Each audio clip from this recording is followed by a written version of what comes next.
Hello and welcome to the CoreNet Online 2022, where we discuss learnings on resilience and resurgence from 2 years of COVID-19 in India.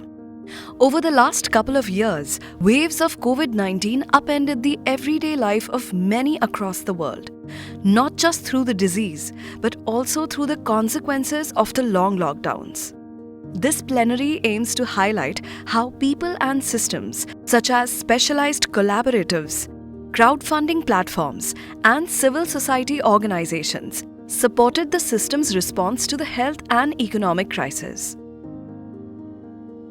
The communities faced several adversities, including illness with COVID-19, financial challenges, loss of paid work, lack of access to medication, inadequate access to food, and threats to personal safety. It was more severe for some than for others. We spoke to Dr. Divya Nair, Director of IDinsight, who is moderating today's session to elaborate on the nuances of financial challenges.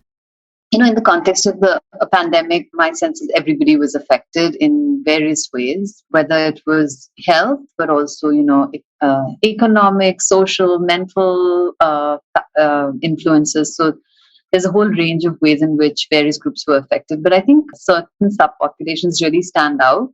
The first is, of course, the migrants. We all have those images of migrants, walking back to their homes in rural India. And we had also conducted some surveys during the pandemic. So we conducted around 8 surveys.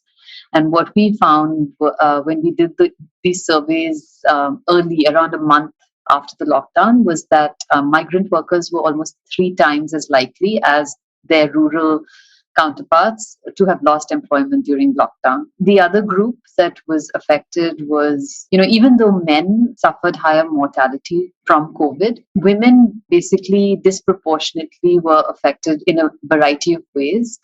And those influences continue even, currently. And some of the examples are specifically in the context of employment losses, basically because of the kinds of jobs that women do related to the service sector. There was a higher concentration of losses in that sector. Similarly, we've all heard about, the high burden of unpaid work, especially for Indian women compared to men.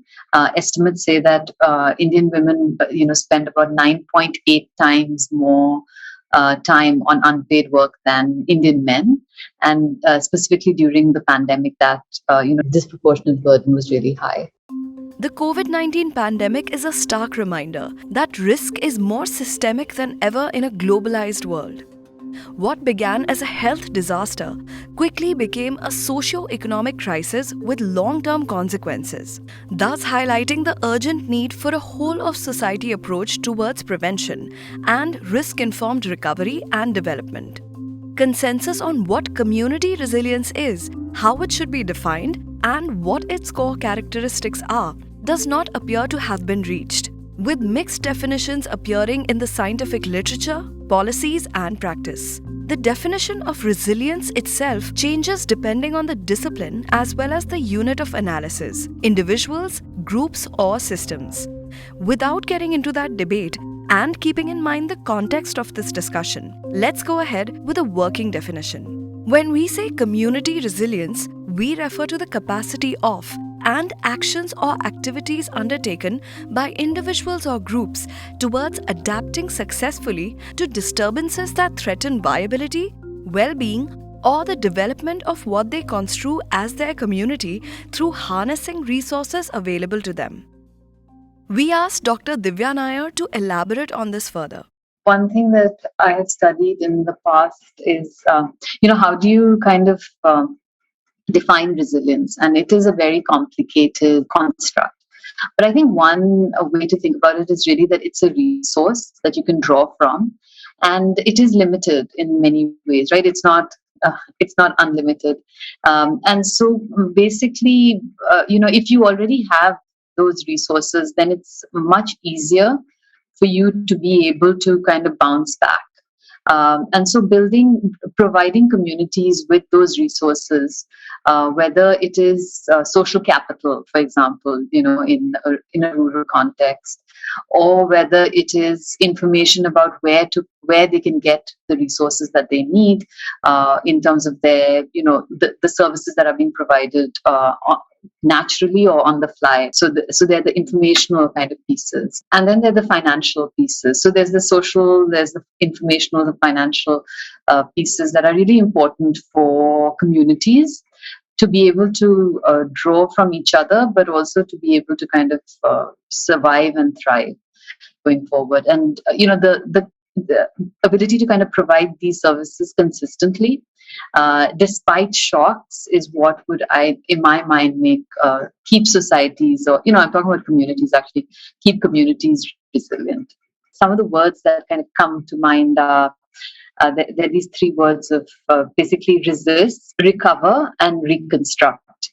And the idea is very much that you're able to adapt and kind of come back to at least maybe where you started. We spoke to a few stakeholders who engaged with the vulnerable communities and provided them with necessary resources during this period.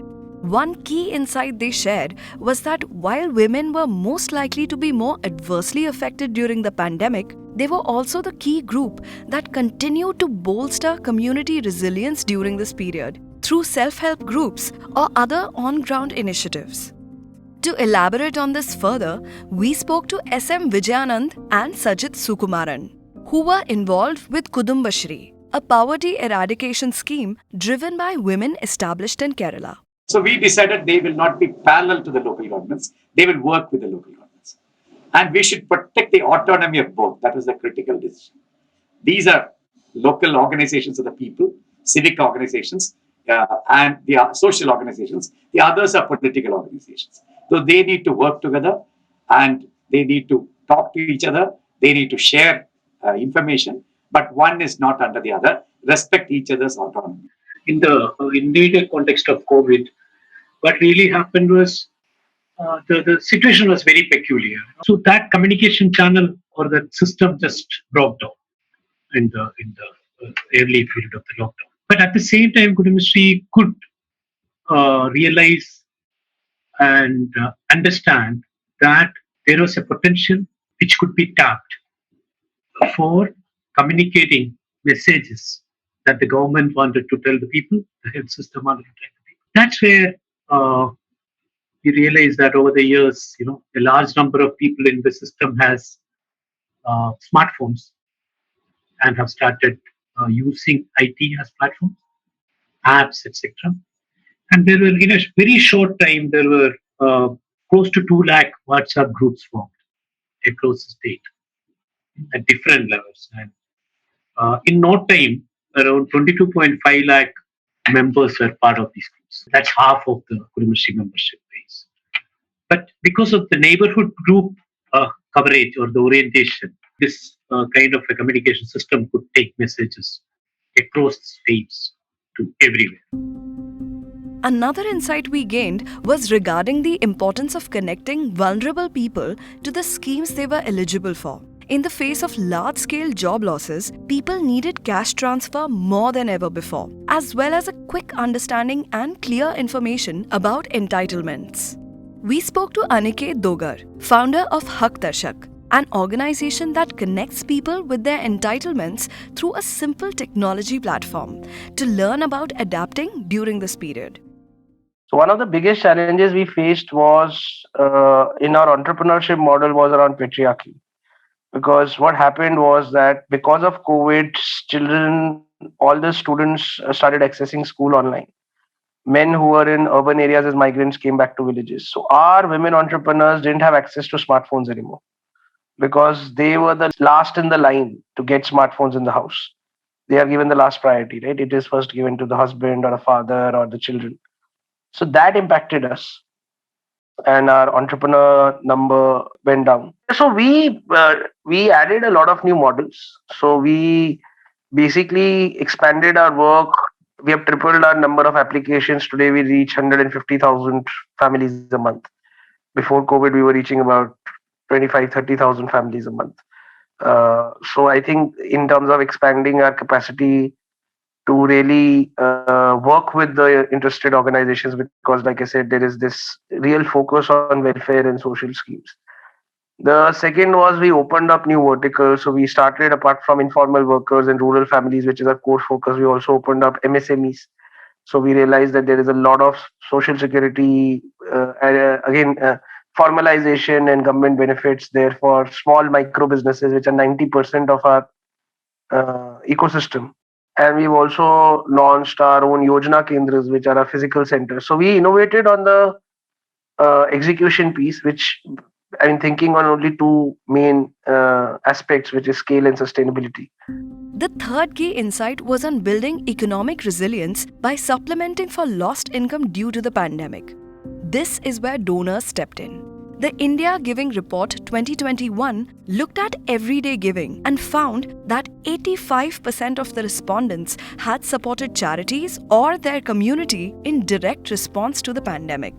We spoke to Sumit Tayal, COO of GiveIndia, a conscious crowdfunding platform, to understand more about giving during the pandemic.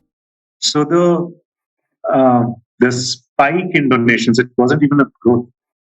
It was an enormous spike in donations which happened because what was happening on the ground touched a very deep emotional chord with people across the world. It, of course, mattered to people in India. It mattered to Indians, the Indian diaspora that was not here at that moment, could not be here, but was deeply connected to what was going on with their families here and friends and memories and everything, right? It also affected deeply people whose organizations might have been in India, people who work with Indian colleagues, for example.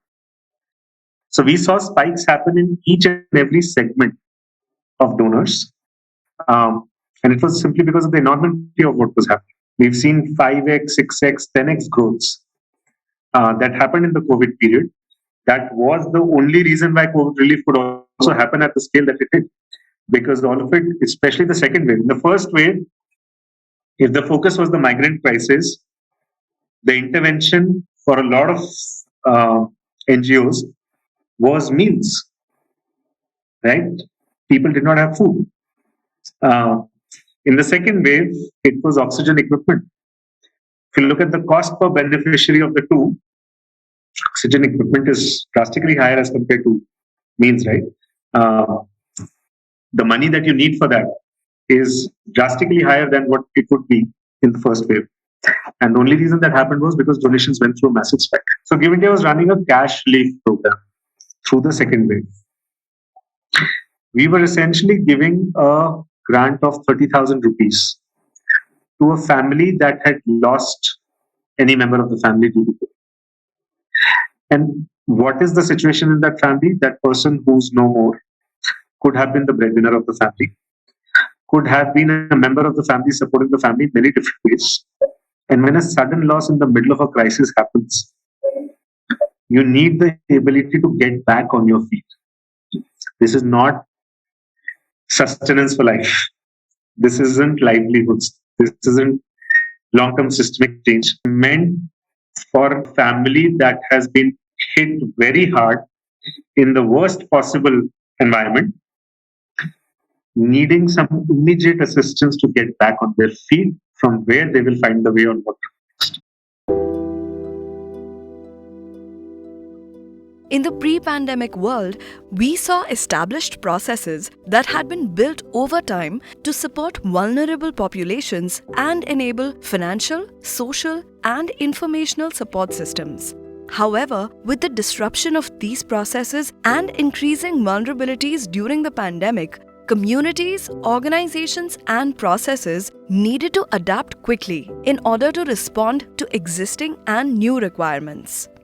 So, what should the future of resilience look like?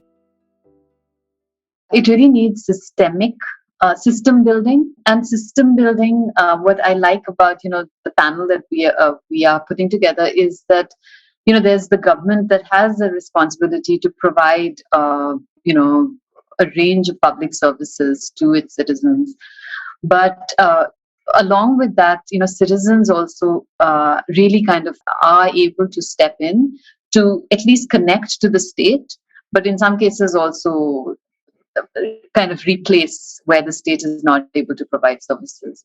And so in terms of the long term is, of course, one is just increasing the pie and ensuring that like basic services are available for citizens.